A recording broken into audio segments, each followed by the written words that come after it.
This may be how you see Port St. Lucie Boulevard with the traffic and fumes and congestion, but a new project only hundreds of feet away in the city could make an enormous difference to the quality of life for people in Port St. Lucie.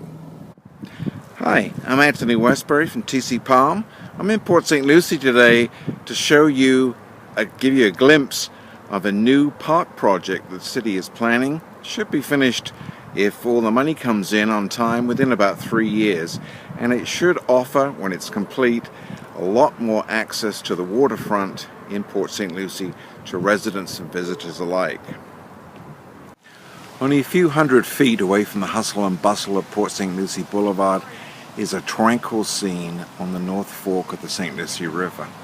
It's an area that people have used to get access to waterfront property for many years, courtesy of the City Council. Now the city wants to extend this to the south side of Port St. Lucie Boulevard in an exciting new plan called Riverwalk.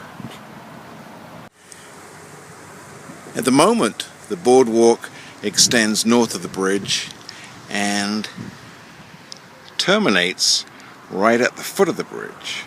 The plan in future is to extend the boardwalk underneath Port St. Lucie Boulevard and down the river in a southern direction for about a quarter of a mile. We're now on the south side of Port St. Lucie Boulevard. You can see the bridge in the distance, and this is the south fork of the river. To our east, which is to the right, is the Port St. Lucie Botanical Gardens. And the city's intent is to use a strip of land that runs along the river here, right in front of us, as an additional park for play areas for children, access to the river, to walk, to fish off the boardwalk, which will extend south towards us from the bridge area, and a canoe and kayak launch behind me. This is a very old banyan tree which has been in the area for probably hundreds of years and is a meeting place, gathering place for fishermen and other people who want to get close to the river.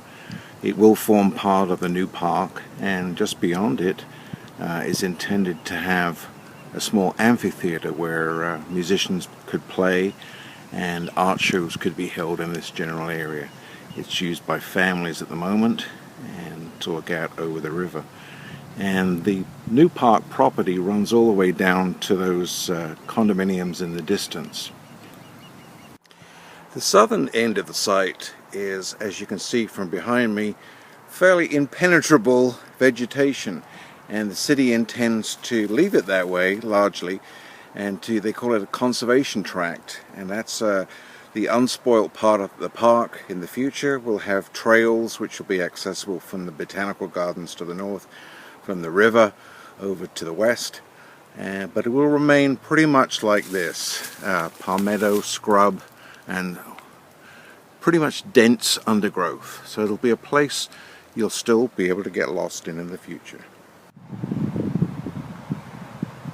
This is the central part of the proposed park. That's Westmoreland Boulevard in the background, and this is the main entrance road to the site.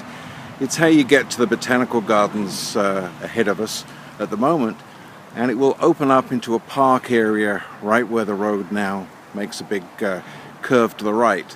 In this area will be, as we said, play area for children, informal. Planners want to keep it as natural as possible, keep as many trees as possible, but it'll be an area for walking, picnicking, playing. There are ideas to put 3 small restaurants in this area behind this stand of trees that we're looking at now, so that people can enjoy waterfront dining. And also in this immediate area, right where that vehicle is, will be the beginning of a historical village. May seem a little strange for a city that's only 50 or so years old, but Port St. Lucie has quite a lot of history, and this site reflects it. This was the site of Bert Pruitt's fishing camp back in the 1940s. People came here to catch snook and so on, and stay in little cabins by the river. Plans also are to relocate 2 buildings from the Peacock Ranch, which is where St. Lucie West is now, and put them on this site. One is a house dating from 1917, another one a slightly newer building, but that is hopefully going to be used as a museum to be run by the Port St. Lucie Historical Society.